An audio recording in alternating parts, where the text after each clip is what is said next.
Hi hello എല്ലാവർക്കും smile വിത്ത് ജോ YouTube ചാനലിൻ്റെ പുതിയ വീഡിയോയിലേക്ക് സ്വാഗതം. ഇന്നൊരു കുക്കിംഗ് വീഡിയോ ആണ്. പാലക് പനീർ റെസിപ്പി ആയിട്ടാണ് വന്നിരിക്കുന്നത്. ഇത് വളരെ ഈസിയും ടേസ്റ്റിയുമാണ് ഉണ്ടാക്കാനായിട്ട്. അപ്പോൾ വീഡിയോ ഇഷ്ടപ്പെടുകയാണെങ്കിൽ ലൈക്ക് ചെയ്യണം. പിന്നെ പ്ലീസ് ഒന്ന് സബ്സ്ക്രൈബ് ചെയ്ത് അടുത്തിരിക്കുന്ന ബെൽ ബട്ടണും കൂടി അമർത്താനായിട്ട് മറക്കരുത്. അപ്പോൾ നമുക്ക് വീഡിയോ തുടങ്ങാം. അപ്പോൾ ആദ്യം ചെയ്തു തുടങ്ങുന്നത് പനീർ ഫ്രൈ ചെയ്തെടുക്കാൻ വേണ്ടിയിട്ട് പാനിലേക്ക് നെയ്യ് പുരട്ടി കൊടുക്കുകയാണ്. എന്നിട്ട് ഓരോ പനീറായിട്ട് വെച്ച് കൊടുക്കാം. ഇനി ഈ പനീറെല്ലാം നന്നായിട്ട് ഫ്രൈ ആയി കിട്ടണം.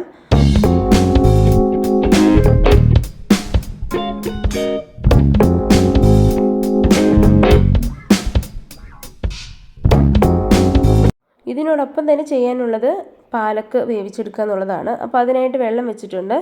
അത് നന്നായിട്ടൊന്ന് ചൂടായി വരണം. വേവിക്കുന്നതിന് മുമ്പായിട്ട് കുറച്ച് ഉപ്പ് ആഡ് ചെയ്ത് കൊടുക്കുന്നുണ്ട്. എന്നിട്ടാണ് പാലക്ക് വേവിച്ചെടുക്കുന്നത്. ഇനി പാലക്ക് ഇട്ട് കൊടുക്കാം. ഇപ്പോൾ വെള്ളം നന്നായി ചൂടായി വന്നിട്ടുണ്ട്. പാലക്ക് ഒത്തിരി കട്ട് ചെയ്ത് കൊടുക്കേണ്ട ആവശ്യമൊന്നുമില്ല. ചെറുതായിട്ടൊന്ന് കട്ട് ചെയ്ത് കൊടുക്കേണ്ട ആവശ്യം ഉണ്ടാവുള്ളൂ. ഇനി അതൊന്ന് അടച്ച് വെച്ച് വേവിച്ചെടുക്കാം. ഇപ്പോൾ പനീറിൻ്റെ ഒരു വശം നന്നായിട്ട് ഒന്ന് ഫ്രൈ ആക്കി കിട്ടിയിട്ടുണ്ട്. ഇനി നമുക്കൊന്ന് മറിച്ചിട്ട് കൊടുക്കാം.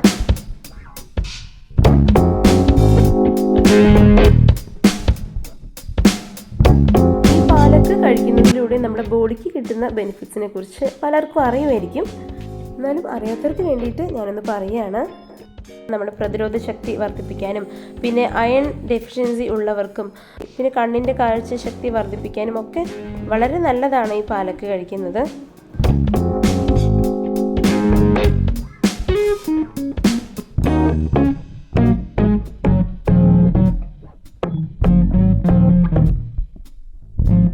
അങ്ങനെ പനീർ നന്നായി ഫ്രൈ ആയി കിട്ടിയിട്ടുണ്ട്. അപ്പോൾ നമുക്ക് മാറ്റി വയ്ക്കാം. ഇനി പാലക്ക് ഈ ഭാഗത്തേക്ക് മാറ്റി വയ്ക്കുന്നുണ്ട്. കാരണം അവിടെ വയ്ക്കുമ്പം ഒട്ടും വീഡിയോയിൽ ഫോക്കസ് ആവുന്നില്ല. അപ്പോൾ ഈ ഭാഗത്തേക്ക് വെച്ചു. അപ്പോൾ നമ്മുടെ പാലക്ക് ദേ വെന്ത് കഴിഞ്ഞു. ഇനി ഇതൊന്ന് അരച്ചെടുക്കണം. അപ്പോൾ നന്നായിട്ടൊന്ന് തണുത്ത് വരാനായിട്ട് വേറൊരു പാത്രത്തിലേക്ക് മാറ്റി വയ്ക്കുകയാണ്.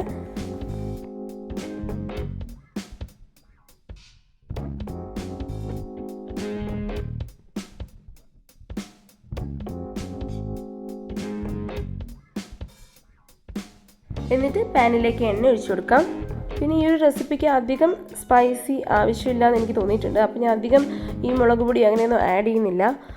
കാരണം അങ്ങനെ ആഡ് ചെയ്യുമ്പം ഈ പാലക്കിന് ശരിക്കും ഒരു ടേസ്റ്റ് വരാത്ത പോലെ എനിക്ക് തോന്നിയിട്ടുണ്ട്. അപ്പോൾ അതുകൊണ്ട് ഞാൻ ഇതിനകത്ത് സ്പൈസി കൂടുതലായിട്ട് ആഡ് ചെയ്യാറില്ല.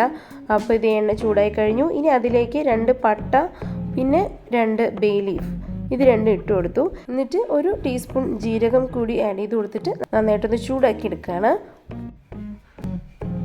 ഇനി ഇതിനോടൊപ്പം ഒന്ന് ചൂടായി വരാൻ വേണ്ടിയിട്ട് 2 വറ്റൽമുളക് പൊട്ടിച്ചിട്ട് ഇട്ട് കൊടുക്കുകയാണ്. സവോള 2 എണ്ണം നേരത്തെ കട്ട് ചെയ്ത് വെച്ചിട്ടുണ്ടായിരുന്നു. അപ്പോൾ അതുകൂടി ഇതിലേക്ക് ചേർത്ത് കൊടുക്കാം.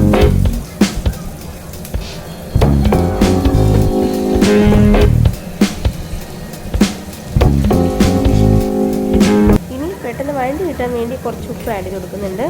അതുകൂടി ആഡ് ചെയ്ത് കൊടുത്ത് ഒന്ന് ഇളക്കി കൊടുത്ത ശേഷം അടച്ചു വയ്ക്കാം. അടച്ചു വെച്ചിട്ട് വേവിച്ചെടുക്കാം.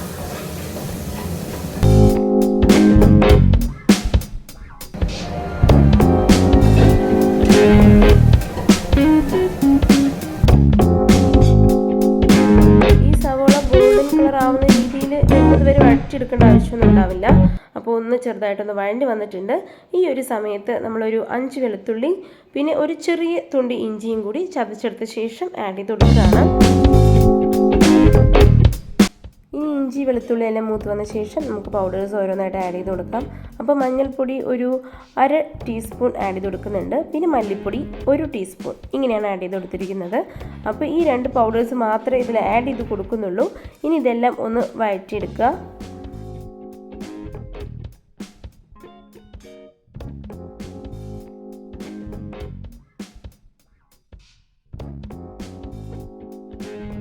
ഇങ്ങനെ ചൂടായി വന്ന ശേഷം ആഡ് ചെയ്ത് കൊടുക്കുന്നത് ടൊമാറ്റോ പൂരിയാണ്.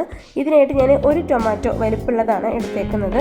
അപ്പോൾ അതുകൂടി ഒന്ന് ചൂടാക്കിയ ശേഷം ഫ്രൈ ചെയ്ത് വെച്ചേക്കുന്ന പനീർ ഇട്ട് കൊടുക്കുകയാണ്.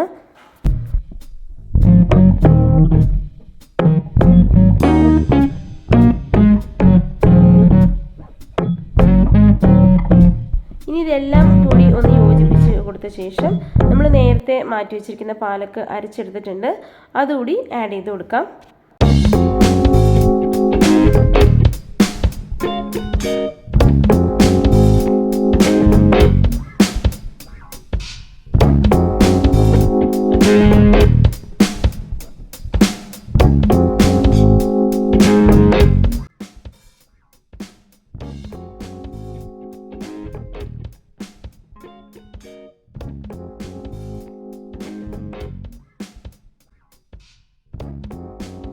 ആവശ്യത്തിന് ഉപ്പ് ആഡ് ചെയ്ത് കൊടുത്ത ശേഷം നന്നായിട്ടൊന്ന് എല്ലാം ഒന്ന് വെന്ത് വരണം.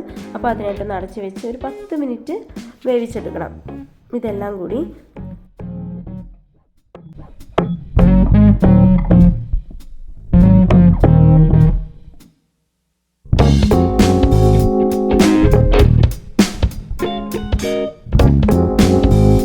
ഇനി ലാസ്റ്റായിട്ട് ഇതിലേക്ക് ചേർത്ത് കൊടുക്കുന്നത് 5 കാഷ്യൂനട്ട് നന്നായിട്ട് കുതിർത്ത ശേഷം അരച്ചെടുത്തിട്ടുണ്ട്.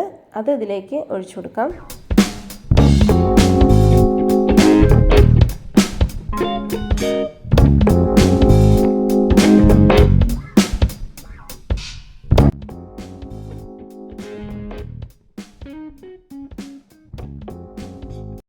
ടേസ്റ്റ് ചെയ്ത് നോക്കിയപ്പം കുറച്ച് ഉപ്പ് കുറവുണ്ട്. അപ്പോൾ ഞാൻ കുറച്ച് ഉപ്പ് കൂടി ചേർത്ത് കൊടുത്ത ശേഷം ഒന്ന് ഇളക്കി കൊടുക്കുകയാണ്.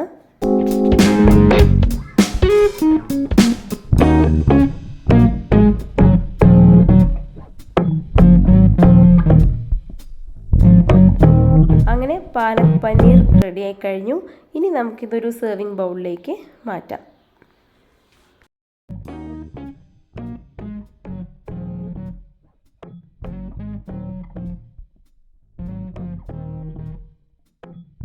അപ്പോൾ എല്ലാവരും ഈ ഒരു റെസിപ്പി ട്രൈ ചെയ്ത് നോക്കണം. എന്നിട്ട് എങ്ങനെയുണ്ടായിരുന്നു എന്നുള്ള നിങ്ങളുടെ അഭിപ്രായം കമൻറ്റ് ബോക്സിൽ കമൻറ്റ് ചെയ്യാൻ മറക്കരുത്. നിങ്ങൾക്ക് ഈ വീഡിയോ ഇഷ്ടമായെങ്കിൽ ലൈക്ക് ചെയ്യുക. പിന്നെ നിങ്ങളുടെ ഫ്രണ്ട്സിലേക്ക് ഈ വീഡിയോ ഷെയർ ചെയ്യുക. കൂടാതെ സബ്സ്ക്രൈബ് ചെയ്തൊന്ന് സപ്പോർട്ട് ചെയ്യാനും മറന്നു പോകരുത്. മറ്റൊരു നല്ലൊരു വീഡിയോ ആയിട്ട് വീണ്ടും കാണാം. Till then bye.